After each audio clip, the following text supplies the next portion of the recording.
On today's holiday episode of Cancer Clear and Simple, I'm in Milwaukee, Wisconsin, sitting down with Willie Scott Cooper, entrepreneur, colon cancer advocate, and caregiver. We'll discuss Scott's journey as a caregiver, caring for his brother during his final 14 days of life. We'll also talk about his advocacy for colon cancer screening and how early detection could have saved his brother's life. This is Cancer Clear and Simple.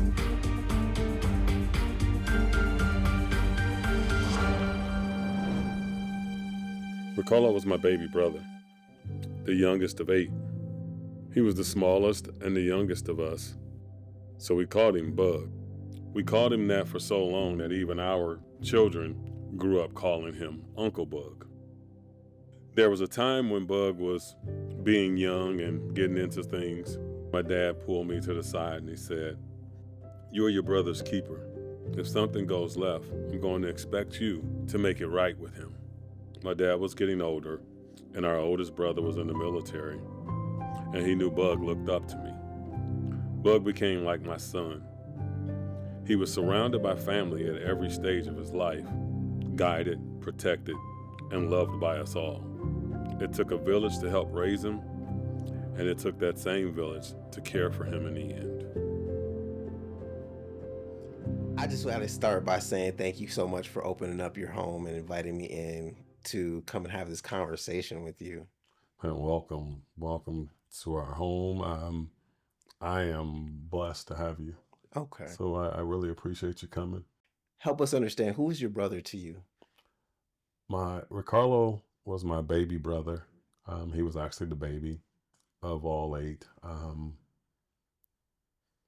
He was my baby brother / oldest child, oldest son. About 19, I kind of took over looking after him as a father figure. So for the next 35 years, he was my ride or die. We hung out throughout our lives together, either playing video games, me attempting to coach him not so well in some sports, being able to go to games. We had a thing that we would go to Cleveland Indian games around our father, who had passed away, around his birthday every year. We would meet up, and wherever the Indians were, we were going to go and see him play. Okay. So he was my best friend, little brother, son. How many years between you two? 10 years. Okay. And so, how do you want people to remember him? As the person who showed up for everybody. Okay. My nieces and nephews would say, wherever you are, all you had to do was mention that you were that place, and you look up and he'd show up. They were out in LA a few years back at the X Games, and someone had posted on social media that that's where they were at, and that's where they were going to be at that weekend. And they said, one day you look up, and who's walking through the venue but him? He didn't have any plans, but he just showed up. And the running joke was, he's only going to be there for a second. So he would be there, see you, and then just disappear as quickly as he came. And then you look on social media, and he's back at the airport heading back to Atlanta. I got to know, when did he do that to you? Or can you tell us about a time when that happened? Last year, I entered a cooking contest on ESPN radio in Cleveland.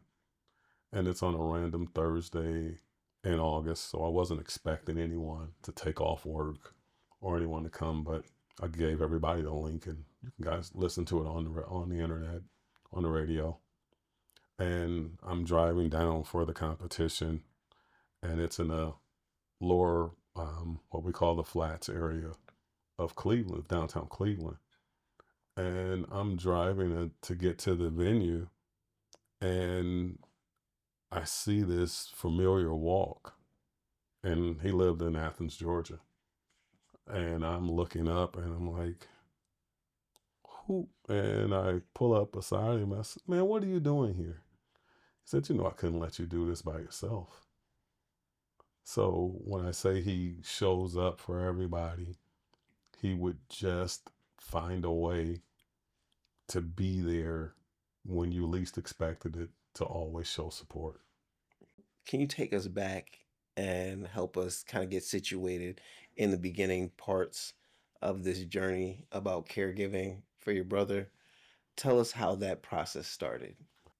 I'll go back even before his illness. I'll go back to he's 9, I'm 19, and my dad is aging, and he's saying, I'm going to need you to look out for your brother and kind of be responsible in making sure that he toes the line. So he became, again, my responsibility at that age. And he grew up with my kids as kind of like their big brother. I even giving them the chicken pox. Wow. And just the things that they grew up having, two girls having a big brother. So as he's growing in age and things, when it came time for him to go off to prom, I took him to prom and got him set up for that. Took him off to college, helped him move into his first apartment. Yeah. When he moved off campus. So it's always been that thing with us as far as me caring for him. He was my baby brother, but he was my kids and my nieces and nephews' big brother. So his thing was, I want to give back to them what you gave to me. Earlier this year, when he got sick, I was flying down to hang out with him, and we were going to go to West Palm Beach. February 27th. As I got down there, I flew from Cleveland to Atlanta. I was going to meet him at the Atlanta airport. And when my plane landed, I got a phone call saying that he was sick and that we couldn't take our trip to West Palm Beach, that we needed to get back to Athens and to have that opportunity to see the doctor. And as I'm asking my niece who called to inform me, does he know? And she says, no. You're going to have to tell him, or he's never going to leave the airport, because he's headstrong. We're going to Florida. There is no reason why I'm going back to Athens. We're going to Florida. So having to start that journey that day with pulling him to the side and letting him know that he had colon cancer that had metastasized and spread to his liver and his lungs. Can you just take us through that line of communication a little bit more between your sister finding out and her telling you that you're gonna have to tell him? Yeah, it was my niece, Okay. who he was living with. Okay. And she was helping him through. He didn't go to the doctor without someone going with him. Okay. Not that he wasn't capable, but he always wanted someone to help with that. And my niece, Precious, was that person who was helping him through that. She had taken him to the doctor the day before, and they had done some scans and different things, just again, routine follow-ups. And it came back when she read the my chart. She read his my chart, and she noticed and contacted the doctor. And the doctor explained to her what her fear was, what she read. And as soon as I'm landing and turn my phone on, she's calling me. and she's saying, "Hey, I'm on my way back to the airport. I'm coming to get you guys." And I'm like, "What do you mean?" She said, "He has cancer." And we're talking. I'm like, "So does he know?" And she says, "No, I'm pretty sure he hasn't checked the chart yet. But I did speak with the doctor to confirm it, and he wants to get him back here for a colonoscopy."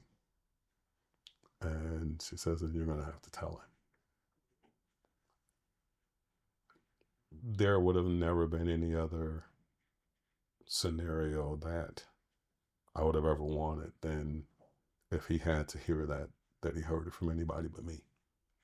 Okay. And it was that opportunity to pull him to the side, and we talked about it. And at that moment, he looked so much like my dad, and his mannerisms just went straight to my father. He sucked on his teeth, and he was like, "Man, I should have knew it was something.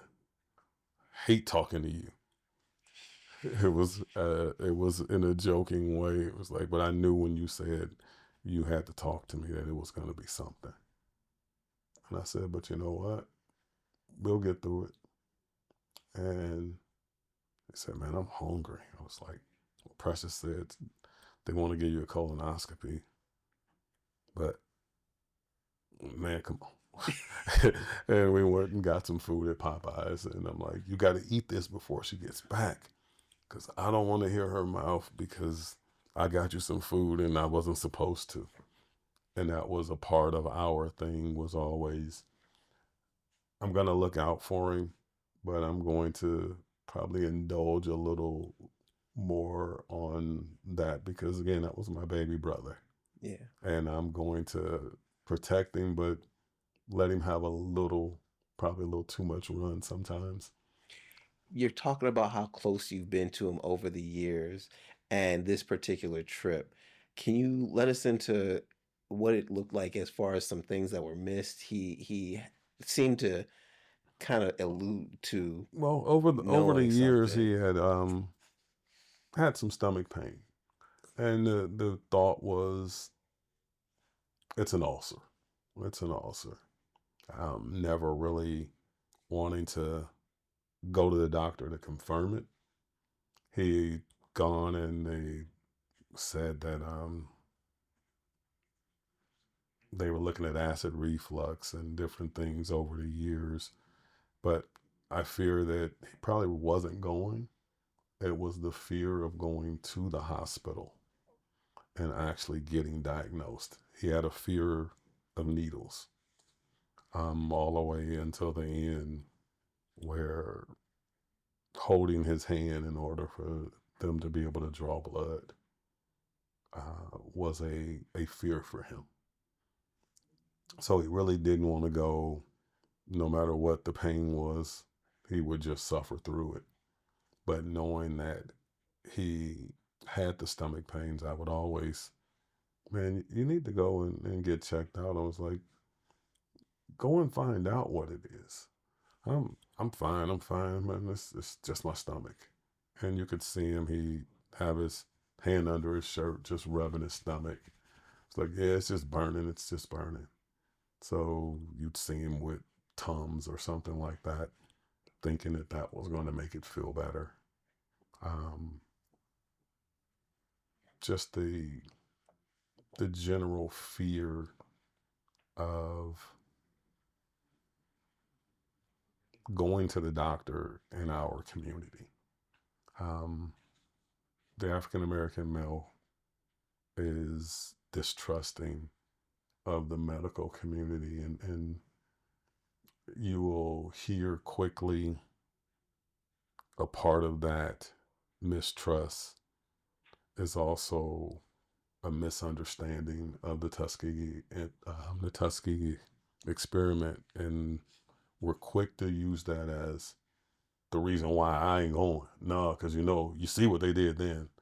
And when it comes to the fear of cancer, is that old saying, well, they were doing just fine, so they cut them open, and then that cancer spread like wildfire. We have so many mis um, so much misinformation. And he was no different, even though we've talked about these things, he still had his beliefs. And that belief was based in and rooted in fear of going. Also, with the colonoscopy, the fear of actually going through the procedure. And it was one of the things that he spoke to me after being sick. And now we've got to go and you've got to have this procedure. He comes back with, man, if I knew it was this easy, I would have got one a long time ago. You talked about the fear and just how guys deal with things, and you laid it over very carefully, very cautiously about who your brother is, treating that Mm-hmm. with care. And so I just was relating because I know that I've had those conversations where it's the hesitation that Mm-hmm. I don't want to do that because can we just Oh, dig into that a yes. little bit more as guys and hearing about probing and having to have things inserted in our bodies and things like that. There's uh, the fear is there, but just the general hesitation. What was some of those things like with your brother? And This year marks the 20th year since I first started um, getting colonoscopies. And one of the running jokes from him was always about, man, I don't know if I can do that. It's like, see, you okay with your how would he put it, with being um, violated. And he was like, I don't know about that. And I'm like, man, I'm gonna tell you what Dad would say. I thought you were more of a man than that, than to worry about diagnostic probing. And we laughed, but he was like, man, I'm just not sure that I'm ready for that. I'm not old enough. So he oh, kept going back to, well, I don't have to have one till I'm 45. He died at 44. He would have turned 45 this year. And then part of that, to honor him, I started my colonoscopy prep on his birthday. I had my colonoscopy this year, the day after.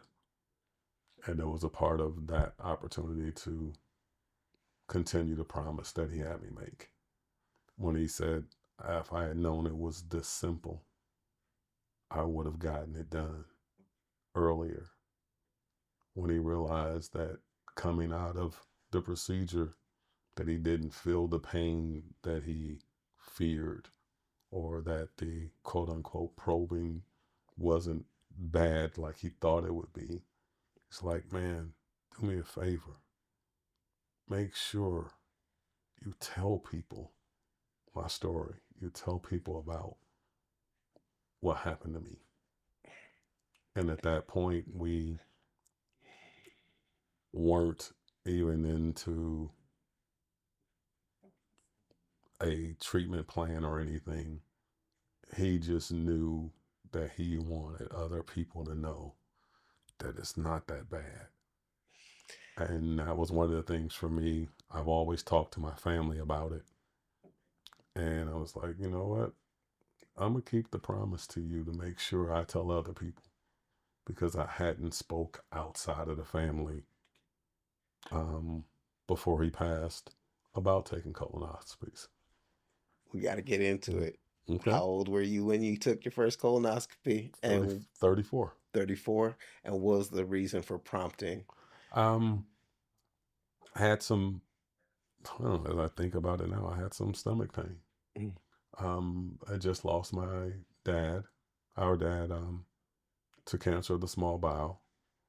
And talking to my doctor, having some stomach pains, he suggested, you know what, let's get a colonoscopy. Because of where his cancer was, he says, we'll do a colonoscopy and an endoscopy. And I'm like, okay. So we'll do them a week apart. Need some time to rest, but we'll check so we can guarantee that this is just stomach pain. And I did that. And first time, perfectly fine. Everything was great. Come back in 5 years. 5 years, I go back and I have, again, that 5 years, there was nothing. The next 5 years, when I went back, I had two very large polyps. Okay. In the process of removing them, they perforated my colon. Very micro abrasions, but enough to, in 24 hours, made me sick. And I knew something was wrong. Went back to the hospital, got a CAT scan, found out, spent 3 days in the hospital. But it did not deter me from having another colonoscopy because, again, knowing how big they were right at the stage of concern. So talking to him again about that, and he was like, see what happened? You went and did that? And I was like, and? I said, I still would rather know than not. And we would have that banter because big brother, little brother now, banter of, you not in charge of me. I'm grown. You don't know. I'm like, you gotta listen to me. It's worth it. I just want to back up a Okay. second for the spectrum of masculinity, right? Because I heard you say from him the term violation when it comes to the colonoscopy procedure, Yes. right? And then what your father was saying in terms of being like, well, you're not a man if you don't want to know, right? Or to that effect, being like, you should want to take know. care of this, you should want to be able to handle this, right? And just again, the acknowledgement of the contrast and what makes it difficult to make these decisions at times, right? And it's difficult because we hear all of these things again when we start to talk about that violation. Is it gonna make you something that you're not? And really trying to conquer that fear that I don't think is necessarily based right there. I think it's based in, I don't want to know. Because when I know, now I got to start to think about it. And I got to start to deal with it. And I understand that there is a mental part of diagnosis that gets overlooked.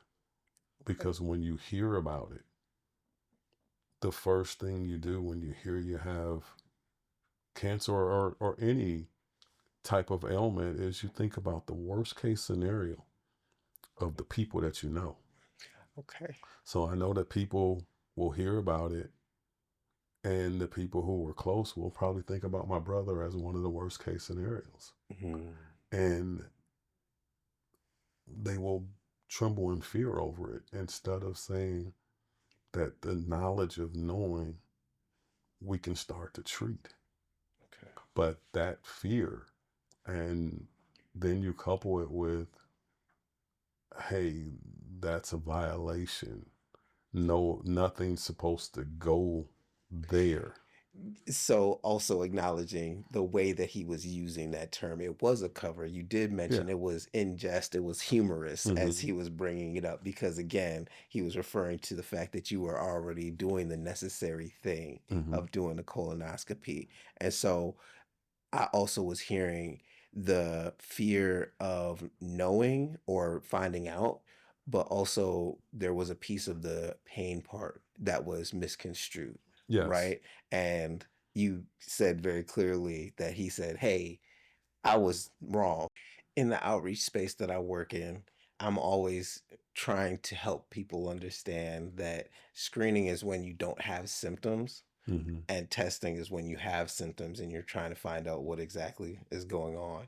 And so I've heard both in your situation, and I'm very much valuing your commitment to knowing through the challenges. What I was wanting to point out is in your brother's understanding of the difficulties or some of the things that can go wrong in the Mm-hmm. procedure. You clearly said you had a perforated Yeah. colon, and that is a complication that caused you to be hospitalized again, right? Mm-hmm. But you're still very confident in saying, hey, I'd rather go through that and know that I'm going to be okay and heal from that Yeah. rather than having to heal from something that's going to be more invasive. Things are going to have to be thrown at it that I wasn't even aware of, and go down that particular path.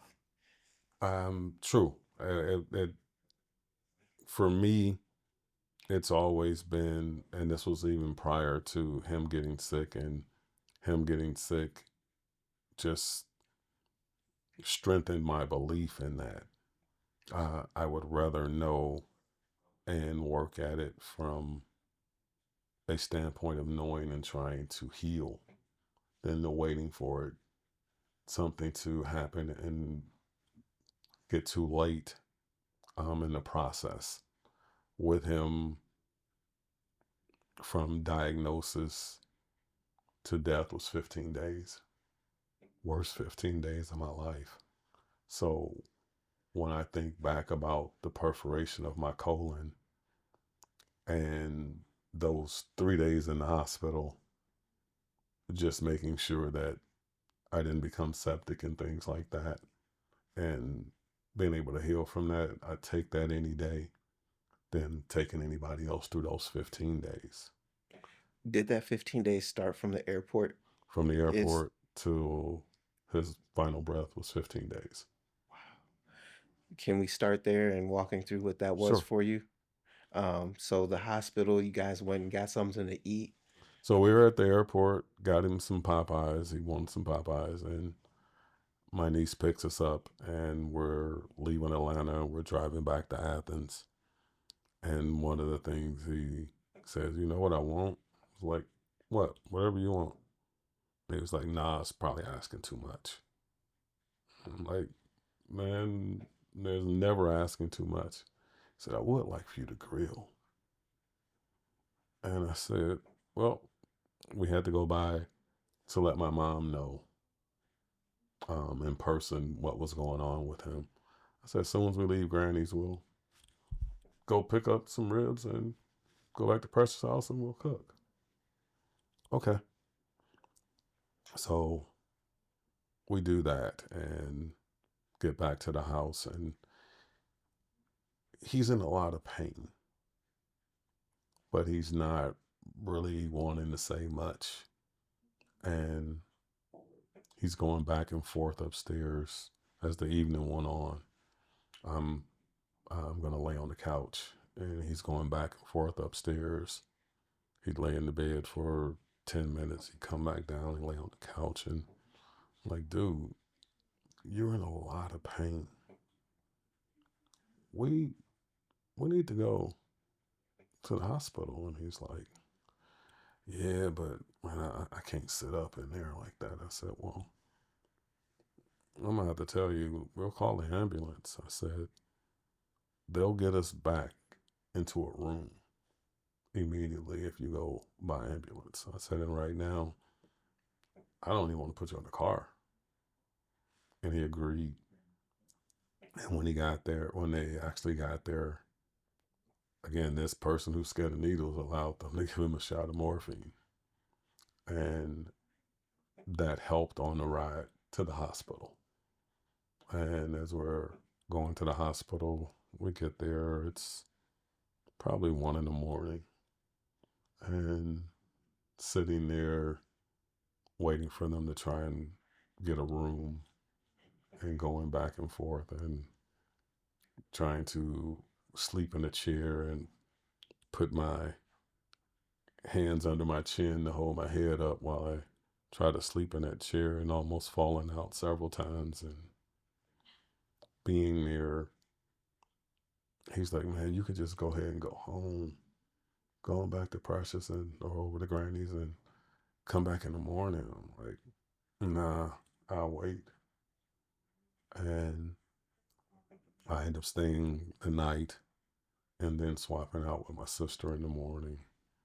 And that's where our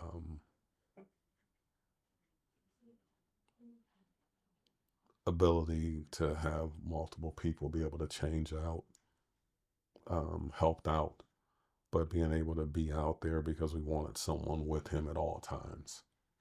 Um, Can you clue us into who all was part of that network? oh, wow. There were, of the people who were at the hospital with him, my niece Precious, his niece, um, our older sister Tammy, myself.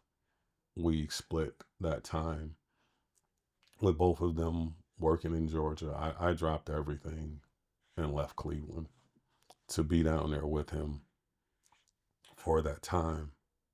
So I knew Precious has a younger child. She's 3. In order to kind of give them some um, relief, I'd be at the hospital, and I'm like, I'll be out here, and they would swap out so I could go home, and we'd hang out all together too. But being able to be there to make sure that we all understood the continuity of care and knowing that somebody was there. We also were able to be in touch with everyone else through FaceTime. The modern technology is great because immediately either we would be FaceTiming or someone would record every time a doctor came in, and we'd send out a message to a group that we formed called Uncle Bug's Army. We called his nickname was Bug. And because of all of his nieces and nephews calling him Uncle Bug, that just became his name. Even from his siblings, we all called him Uncle Bug. And I nicknamed the group who were all a part of this text message as his army, because everyone played a part in caregiving, whether it was through prayer, support, research, or actually being there, sharing every detail. My niece Precious did yeoman's work with making sure that she got things transcribed and whatever came across on the my chart, doing the research and sending out all of those messages to everyone. My part was being there to be with him um, as a confidant, as a confident builder, um, just as that big brother who is going to be there to be that strength for him, that I've always been that protector. Yeah. Um, I'm feeling a lot of that energy in terms of what you would be able to provide as a younger brother myself, mhm. and just thinking about how it would feel for an older brother to be there for me is what you're saying makes a lot of sense. And you're talking about a lot of very key things that caregivers do as a network. Mhm.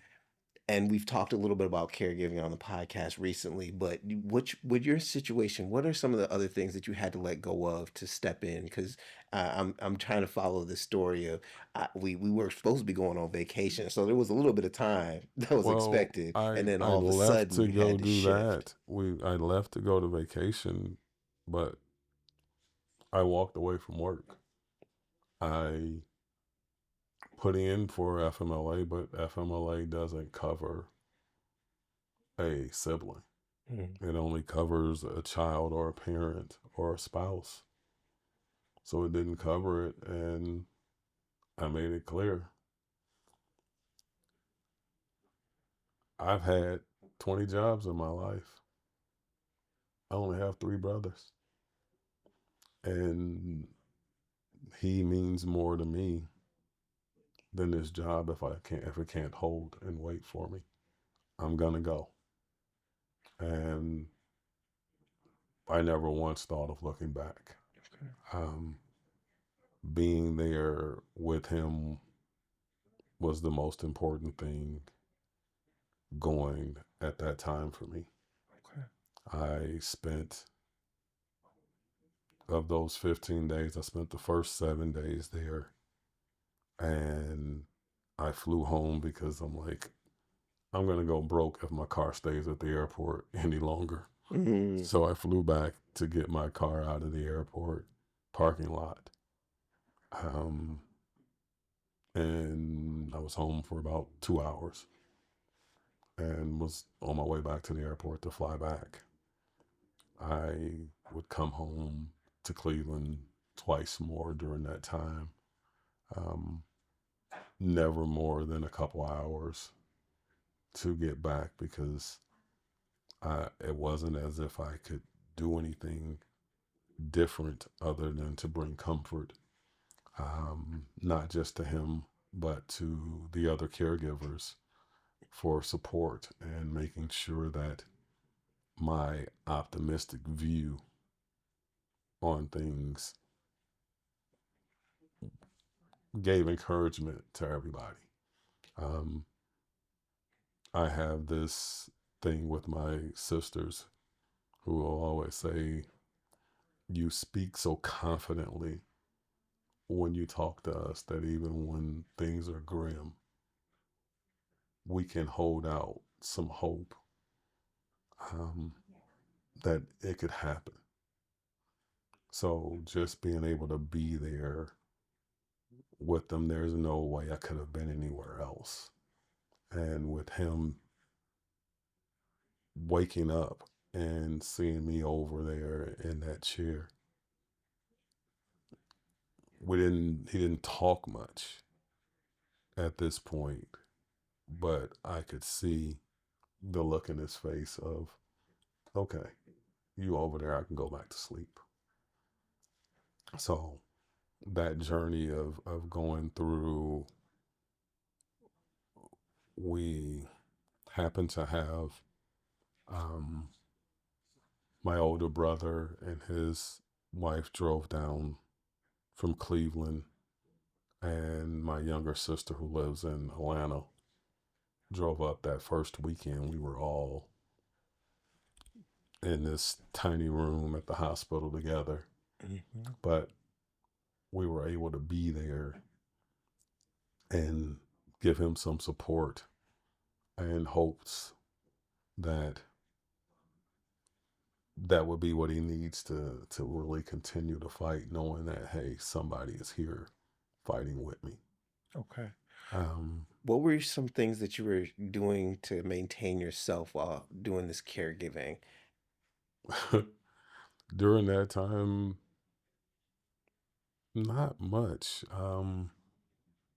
Reaching out to my circle of people who cared for me. Um, Everyone knowing what was going on to just be that moral support for me, having that group of my people who were gonna call and say, "Hey, how you doing? Hey, give me a call." Um, a gentleman that I worked with, um, and I really need to shout that brother out, Anthony Riggs, told me that it did not matter what time of night or day. Call me if you need me. Trust me, I'm gonna answer and I'll be there. And it was mind blowing. I'm on the way to the hospital, 4 o'clock in the morning, and things weren't going great that particular day. And when I called, he answered on the first ring. And he was there, talked me through on my drive to the hospital. Doesn't know my brother from anything, and really just met me. But the bond of brotherhood was just that, hey guy, I got you. Just I'm a telephone call away. My heart is smiling so big right now because of the reality that you just told about caregivers needing caregivers, Yes. right? And in the last couple episodes, I was only new to ask this question about how are you maintaining yourself because that's what I heard that was needing to be understood. Hmm. But what you just outlined, makes a whole lot of sense. And I'm really grateful to hear that Anthony, Yeah. right, was able to answer the phone, but knowing that Anthony knew themselves and knows themselves Yeah. enough to be able to trust and give you that bridge It to was walk across. it was amazing because I'm not one to ask for help. And I'm thinking about we're talking about masculinity and everything like Oh that. yeah, I'm feeling you. That's I what I'm can saying. admit I'm toxic in that way. I would rather deal with it myself, but I will be there for you, Okay. but I won't ask. Okay. And for fear that someone might not be there. And it was a leap of faith because I was going through again the worst 15 days of my life that I'm like, all right, I'm gonna call this guy and see. And first ring, it's 4 o'clock in the morning, and it's as if he's awake, just waiting on my call, and he doesn't know that I'm gonna call. And being there to offer that support for me while I'm giving support was everything. Okay. Okay. Um, Okay. from a male perspective, it was everything needed because I have people that I could call that are going through this with me. And I don't want to make things worse for them because I'm having a moment of uncertainty. Yeah. I am supposed to be this one that's supporting everybody else. Okay. So to have someone say, hey, bro, I got you. Just put me to the test. And these are his actual words. He says, put me to the test. I promise you, I'll be there. And True enough. it was, Yeah. I can't say enough about it. Yeah. Yeah. And again, through this process, a lot of people have been there to help and be support. But I single that out because he's the first person that I actually reached out to that didn't have any skin in the game, who just said, I'll be there for you to support you because we know each other Okay. and I got you. Okay. Everybody else, we all had a common denominator in there, and that was my brother. We didn't have that. And everybody should get an opportunity to experience that kind of love, Mm. to have someone care enough to be unselfish during that moment and say, I got you, Yeah. and really be there in a time of need. He'll never know how important that was. Maybe if he tunes in, Maybe if he tunes in, I would like that. and I'm going to make sure that he gets a link to this because I want him to know. I think he should have his flowers. An interesting parallel that I'm noticing is that when you said you're there for people but you don't want to ask, Mm-hmm. do you realize you said that about your brother? Yeah. And it's a beautiful thing that I'm hearing. And I just want to lift it up, the power and what it meant because you brought it back around as well. The person that your family saw as that center hub was Mm-hmm. incapacitated, who is there now to fill in that gap. And each one of you needed to find somebody. I'm just noticing that. But also, the moment when your brother did make that ask, he said he wanted you to grill. He thought that that would be too big. Yeah. And I would like to dive into that part of. And, and I didn't understand why, because whenever I go to Georgia, I'm going to always grill. Okay. It's something that my family enjoys from me, so it's my way of giving to them. Okay.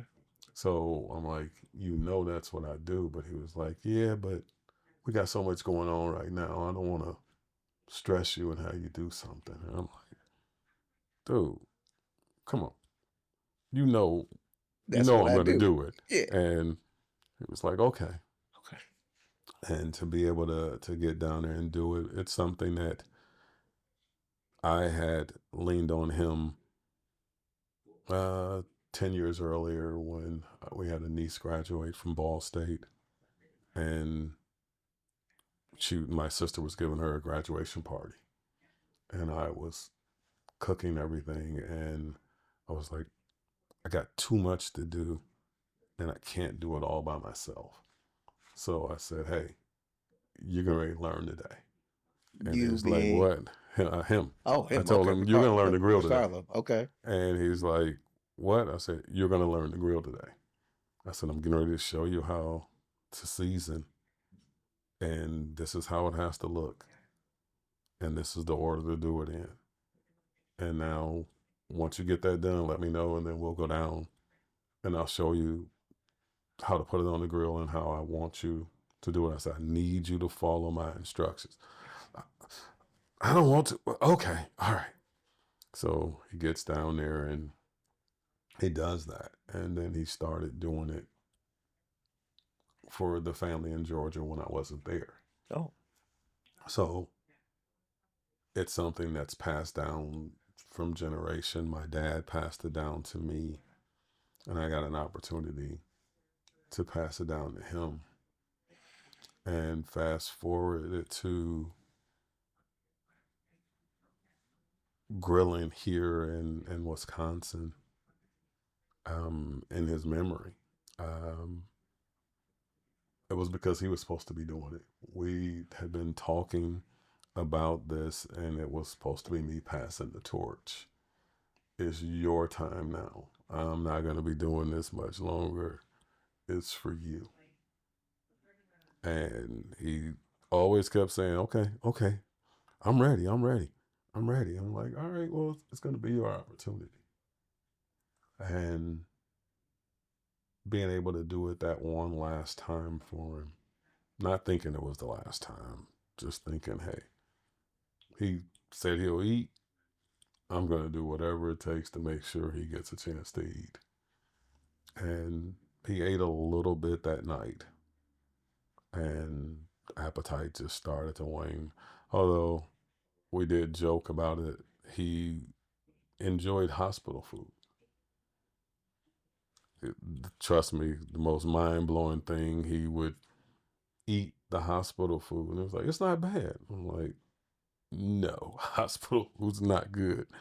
But he would, during that time, he actually enjoyed the hospital food. Okay. Okay. So, but take us a little bit back in terms of your start to the competitive grilling scene. So he passed away in March. We had his funeral service, his memorial service in April. And I moved here to Milwaukee in May. And as I was getting situated, my sister who lives here, Cynthia, said to me, hey, there's a grilling competition in Wauwatosa in June. I signed you up. And I'm like, what? She said, you remember Bud being with you last year, I think it'd be pretty cool if you do that in his memory. And I'm sitting there, I'm like, what? She was like, he said that you should enter that competition in Cleveland this summer, so you should do it. And she gives me the link to it. It was for Heartfest in Wauwatosa, and I'm like, okay. So I agree to do this. I was good with it all the way up until 2 days before. 2 days before, I backed out in my own head. I was like, I'm not doing that. I'm trying to find a reason not to do it. Okay. And I'm like, I'm not going to do it. I'm not going to do it. He's not here. I'm not really feeling it. And I bought all of this stuff and I'm ready to do it. And I'm like, you know what? I can't back out. But leading into it, I said, if I'm going to do it, I got to make it about something. It can't just be about grilling. I'm ultra competitive, but if it's going to be about him, I need it to be me keeping my promise. And that promise was to keep his memory alive and to bring awareness to colon cancer. So I went out and I got posters made about colon cancer awareness. I got literature together to pass out. I got web links and things to be able to give to people about screening, and created the group. My team is Uncle Bug's Army. Team Cancer Sucks. And I said, I'm going to plaster his face all over the tables and everything with this colon cancer awareness, because you know what? People are going to come by and they're going to taste the food. And you're not going to just get food without getting a message. And that has become my thing. No matter win, lose, or draw, I win every time I get a chance to talk to somebody. And I found in that first competition that people were so receptive to hearing my message that it really blew me away. And I'm like, I'm really good with this. And my brother belonged to a fraternity, and his line number was 2. So as I'm preparing for this competition, well, as I'm competing in this competition, you get a number box, a turn-in number. And as I'm getting all the samples together that they're going to sample, I look down and on the box, the number 2. And it broke me down, and I laughed as through the tears, and I said, you little buster. You did not have to show up right now. I said, now I cannot see as I'm trying to walk this food up because I know you're here with me. Yeah. I had a t-shirt I had made with his face, and instead of putting it on the front, I put it on my back because I knew he always supported me no matter what I did. So I knew he was there. But to fill that with the number 2, I was like, okay. And now here comes the moment of truth. Is anybody going to really like what I did? So we head up to the stage for the what do I call it? The Announcement. presentations. Yeah. Yeah. And I'm not confident. Didn't really like how some things looked. And it was just an overwhelming day. So I'm sitting there and I'm nervous as I'm standing on stage. And when they called out the number 3 team, I'm like, oh, okay. I didn't come in third. Ooh. All these other people had competed in this competition before, and I'm the only new person here. Oh. So I'm like, if I didn't come in third, I have, again, I have a team of people who showed up for me that are family. And now I'm sweating because I'm like, if I don't The name, win family names anything, on the line. I'm like, these people took time out of a Saturday. They've been here all day with me. This is going to be embarrassing. Okay. And to hear that name called second was mind blowing. And I couldn't hear anything else after they called the name, and I'm trying to walk forward. They told us all to avoid this particular area with all of the wires and everything. And I walked straight into it because I can't believe that I came in second. And then to come back and again come in third in that same competition in the People's Choice was just mind blowing. And it's like, okay, that's great.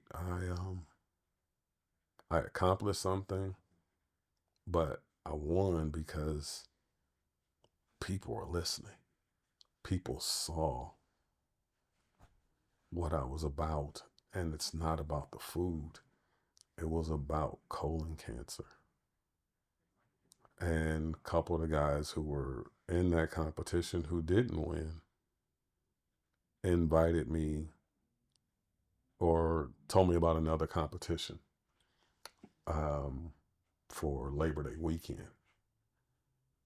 And I was like, okay, I'm gonna do that one. And getting a chance to do that one really gave me more time to prepare for the outreach part. And it was a bigger competition at Southridge. Didn't come in the money, as they would say, in first, second, or third. But I walked away feeling so much better because, again, I got a chance to interact with probably 75 to 100 people who took literature. Oh, okay.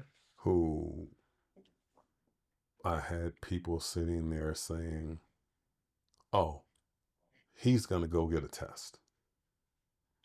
And taking them, do you mind if I take one of these? I'm like, that's what they're here for. And people coming up, and some survivors coming up and sharing their stories and making sure that they let me know that they appreciated what we were doing. A few people came by and showed me tattoos that they have for colon cancer survivors. So having that opportunity to compete is great. I love competition. We are a competitive family. Me and my brother competed in anything. We would probably compete in walking from one end of the room to the other if that was something that we could do.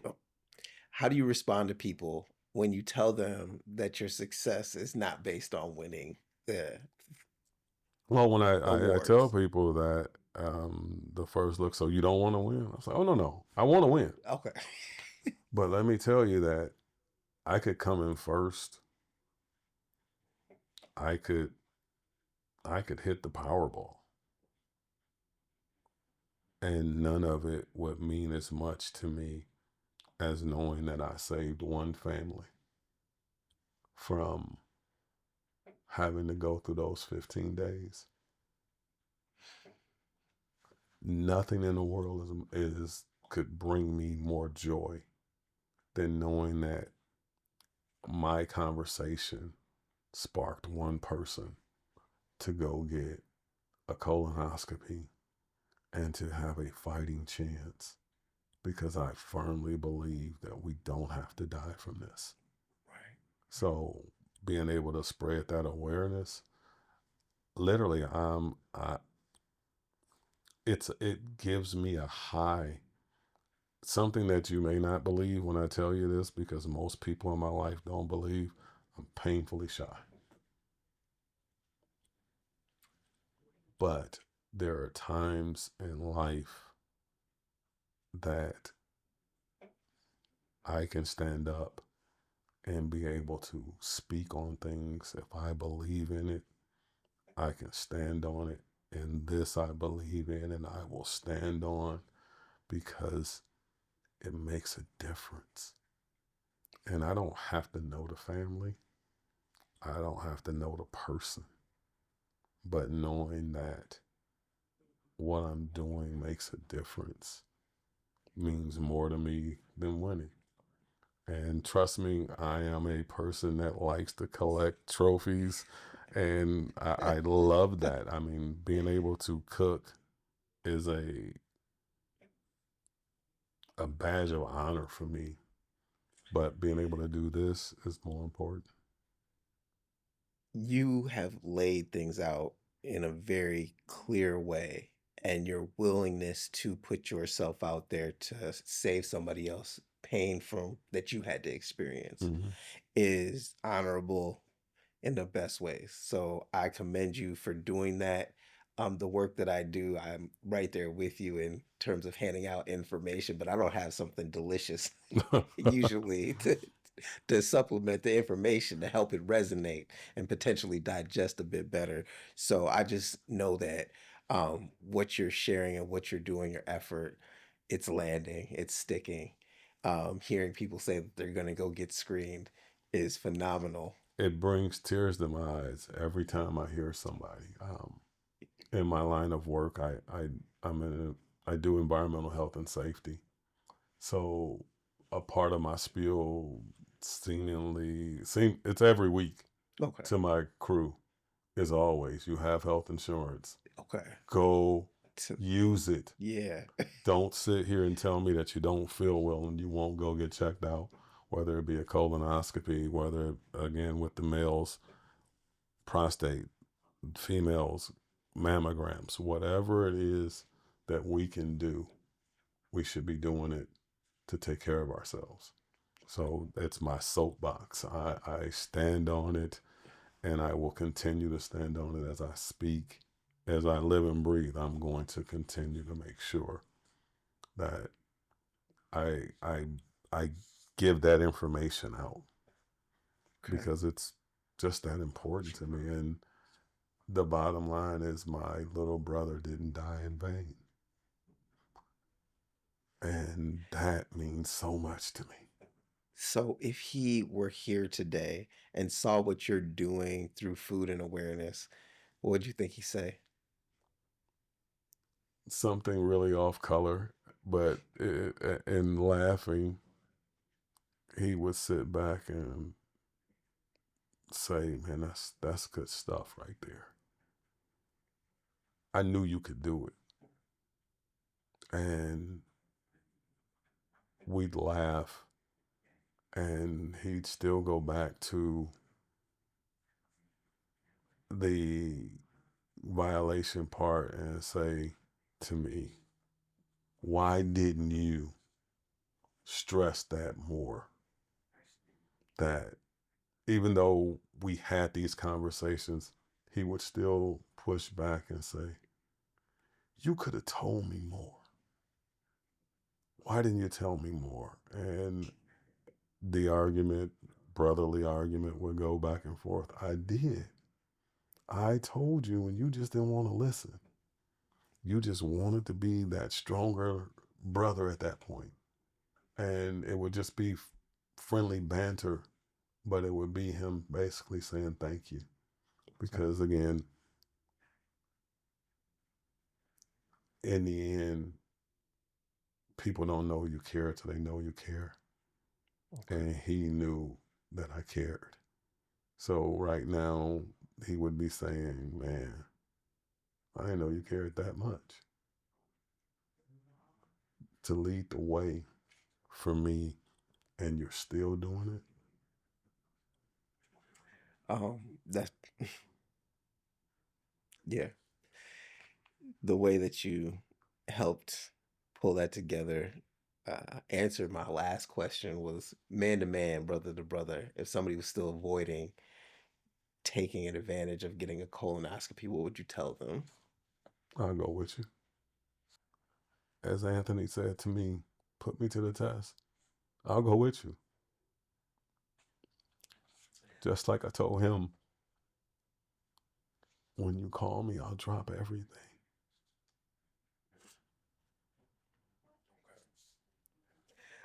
Um, well, I can't say anything but a huge thank you.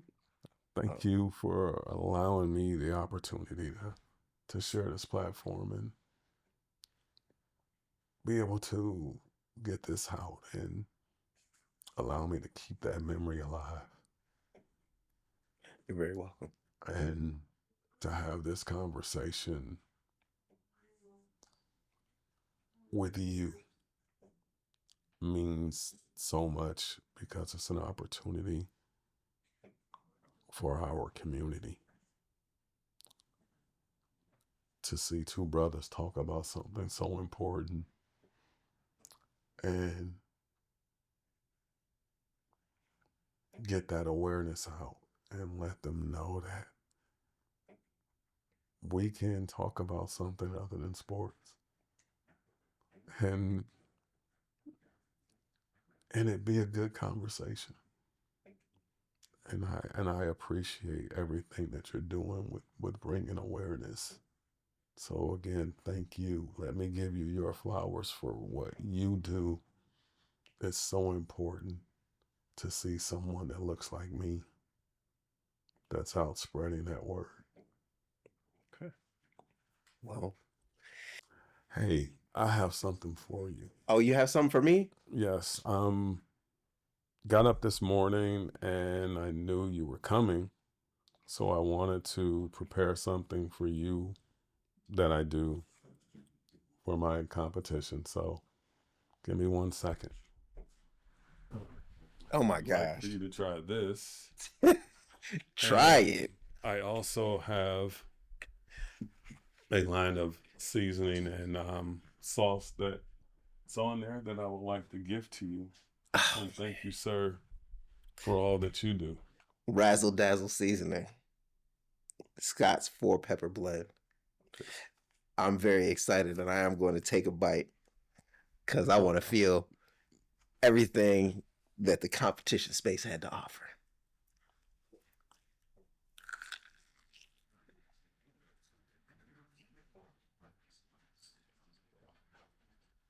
Woo! I hope that's a good look.